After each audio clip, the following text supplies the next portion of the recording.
शहीद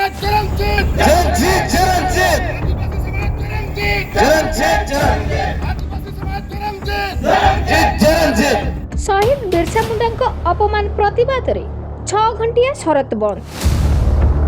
शरत बजार निकट में शहीद बिरसा मुंडा प्रतिमूर्ति को गत 10 तारिख में कई दुर्बृत्त शाड़ी पिंधाई अपमान करिथिबा घटना को नहीं एही अंचल में तीव्र प्रतिक्रिया देखा देइछि।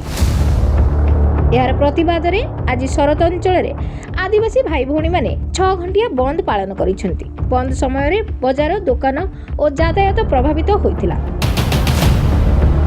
प्रदर्शनकारी माने अपराधी को शीघ्र चिन्हट करी कठोर शास्ति देबाकू प्रशासन को दाबी करिसेंती। शहीद बिरसा मुंडा जड़े निर्भीक आदिवासी नेता और देशभक्त थिले। से इंग्रेज शासन विरुद्ध रे आदिवासी मानक अधिकार पई लड़ी शहीद होइथिले। तांका प्रतिमूर्ति को अपमान करा जिबाकू समग्र अंचल लोक माने गभीर भावे निंदा करिसेंती। गत 10 तारिख दिन कई जने दुर्बृत्त वीर बिरसा मुंडा प्रतिमूर्ति शाढ़ी पिंधे ताहार प्रतिवाद आज आम बंद डाकर देचु। केते समय बंद हो? एटा 6 घंटिया।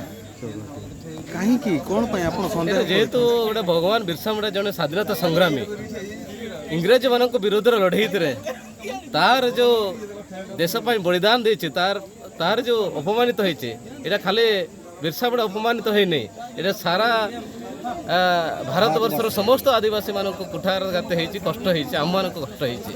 आपण प्रशासन को पुलिस प्रशासन को जणैथिले? आगे निश्चित जणैछि। से माने पदक्षेप नेले कि? पदक्षेप तांको बाटर तांको सेमाने करूछंती।